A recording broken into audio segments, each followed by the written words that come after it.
For an interview of technology-enhanced instruction, I prepared some questions for my coworkers at SMIC Kindergarten. They are our English teachers here, and I will combine their answers into questions.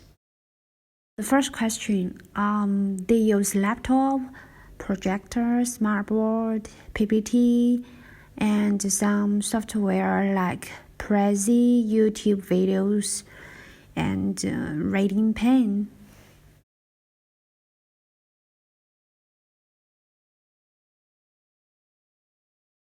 Actually, the technology wasn't specifically in the classroom. Instead, I was taking my lessons and my lectures and I was putting them on the internet for the students to see.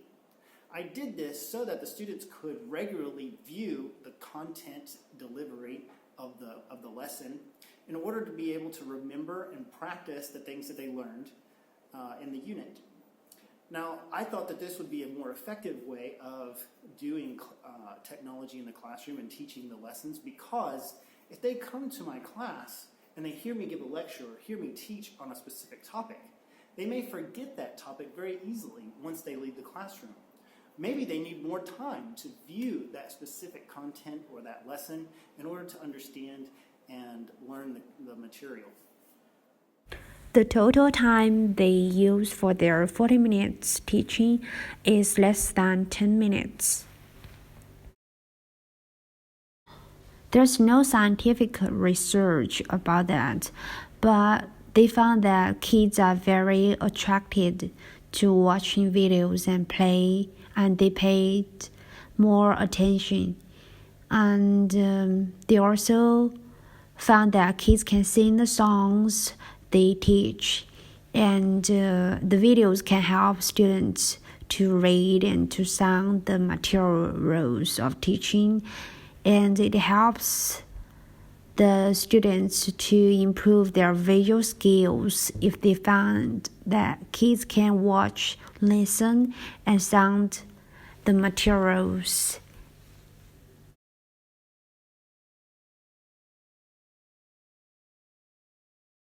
To use technology specifically at home to make recordings of either their reading or them answering questions about specific stories that we've gone over in class.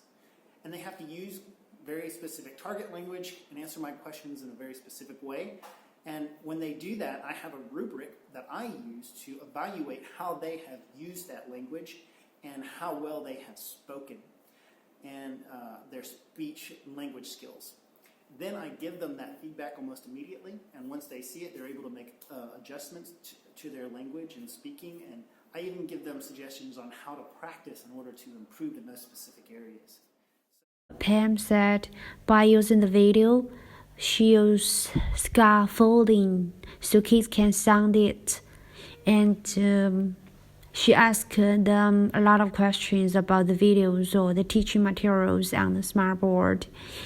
And she also asked them to act out what they learn from the videos, so that kids can be engaged with the technology, the videos, very actively.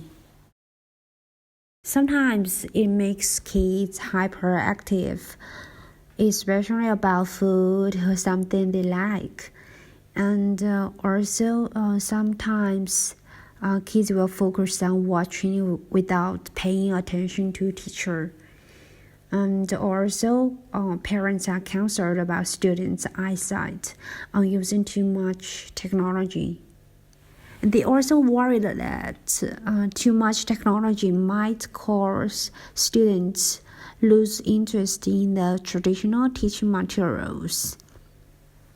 And also here in China, we have the problem of VPN when we use YouTube or some international websites. I think that one of the dangers of using technology in the classroom is that you don't have the full support of parents, or you don't have the full support of your administration at the school to implement technology in the classroom. What I mean by that is that when I first started doing videos, the principal of my school said, Bobby, this is not a good method for teaching students material and content because the students, it eliminates their ability to have an imagination. I got to thinking about that and I was like, is that true? And I did research on my own on this specific topic, and actually it was just that my principal had never had any experience with a flipped classroom approach.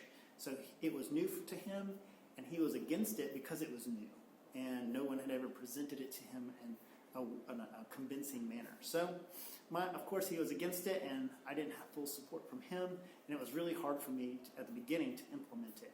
But I did it anyways, even against his wishes, which may not always be the best practice, but I knew it was going to be effective, and I'd already planned it out very well, and when I implemented it, it went really well with the parents. The parents loved it. So here is my cohort checklist, and I got the lesson plan from Chang. And he used the technology to help students to learn the sound of the letters. And he is also the one to use software like Prezi to support his teaching. And he prepared a lot of crafts and games as a supplement. It's a good lesson plan. And I think we can also use the technology like a bonus for the kids at kindergarten. For example, if the whole class did a good job through the week, then we can have a Fun Friday, which means we can have 5 to 10 minutes movie time or game time for the whole class. This will encourage students to help each other to do their best for the movie time on Friday.